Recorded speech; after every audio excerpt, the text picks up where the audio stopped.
Hello, good morning. OFW na On the way kami. nga pala kami papuntang Naik, Muson, Naik, Cavite sa Pagsikat Place. Sa nakuha naming bahay. Turnover po kasi ngayon ng aming bahay. March 7, 2025. Yan nga po naman kami dyan sa Dansa Municipio. Biyahe po yan, puntang Naik, Yorgol. Yan, bumabiyahe po kami, papuntang Naik po. Super excited po ang aming biyahe ngayong araw na to. Yan nga po pala yung SM ng Tansa. Bago lang po yan. Yan. Bagong SM ng Tansa, Cavite. Habang nabiyahe po kami, ay nagbibideo po ako sa aming nadadaanan. Para naman motor ko kayo. Pero napaka-excited po talaga sa araw nito. Yan. Biyahe po yan. Medyo malayo-layo ang aming biyahe. Ang tansya ko po ay nasa 45 minutes galing po ng convention. Eros Convention. Sorry po meeting. Maga po kami dyan. Ayan. Ito po yung harney ng postem. Diyan sa right side yung daan.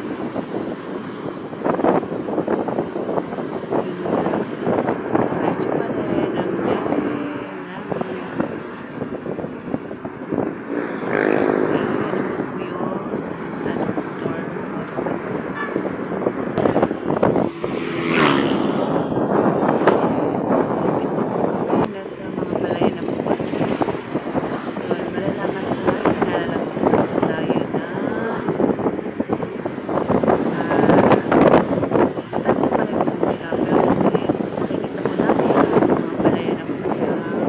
Madadaanan.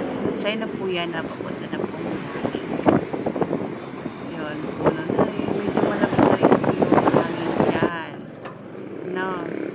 At na yun nga, nagpagas na rin po kami para hindi po maubusan. At maglakad yung motor. Lalakad ba ang motor?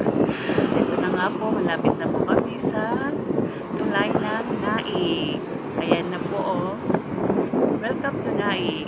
Naik na po kami. Paglalagpas ng tulay ay Naik po. Yun. Malapit na po. At super excited po ang araw na ito talaga. Yes. Thank you, Lord. Ayan na nga po. Ito na po. Dito yung paradahan ng mga naparada po dyan yung mga bus. Galing Ternate. Kasi marami na pong mga dyan, mga tao kasi papuntang Limalan, kasi Naya Homes. Ayan dyan po sa left side. Ito na po. Sa right side po yung office na sa hobby office. Yun. Tulay ulit. Diretso lang po. Malapit na.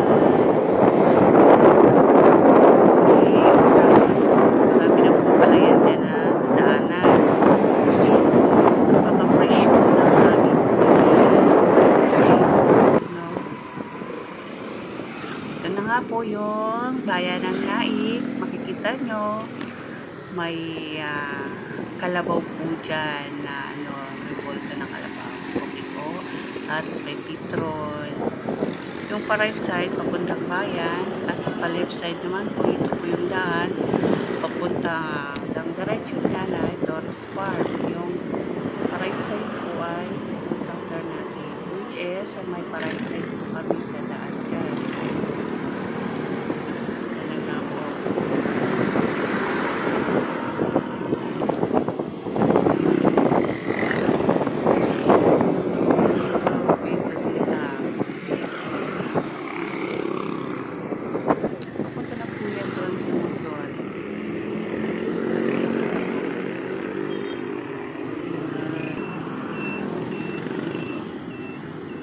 driver ko naman napakatahimik.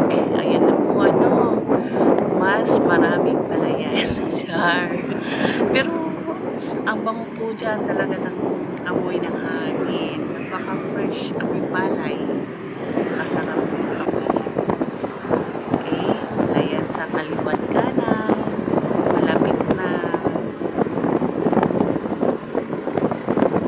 Diretso lang. Okay. Malapit na po tayo. Okay, malapit na tayo. Yun. Green fuel. Amoy na amoy. Katapat ng green fuel ang daan. Palay. Oh, hindi na po tayo sa green fuel. Ito po yung landmark na nandito na po tayo sa Pasinaya Homes or sa bagong develop ng Rimolan. Ito po yung daan papunta sa Pagsikat Place, Southern Naik. Ito, hindi pa naman siya totally na cement pero nadadaanan na po siya. Malapit na kami sa road pa lang po yan. Pero nadadaanan na po. Kasi dyan po nadaan yung mga truck. Na makikita nyo ay may mga buhangin na katamba, ang mga lupa. Dito na kami. Kasi redevelop na rin po yan dyan. Yun sa unahan ay makikita na yung mga pabahay. Yung unang makikita na yung Pagsibol at yung gitna ay Pagsikat Place. Yun po yung doon po kami kumuha ng aming unit sa Pagsikat Place. Yung katabi po ay ang Pasing Araw at ang yun nga dulo ay Pasing Araw din po. Medyo malawak. Pagsibol dyan. Maraming bahay. Ayan, diretso. Malapit na. Pero sa ngayon, di pa kami mga diretso sa bahay kasi wala pang susi at pupunta muna kami sa office. Yan po yung Pagsikat. Makikita niyo po yan. Wow! Eh, hindi po kami nakakuha ng unit. Pupunta muna po tayo ngayon sa office. Kasi mag-turn over na po ng susi ngayong araw. Ito, dito na po kami sa opisina. Napakaaga po namin dyan.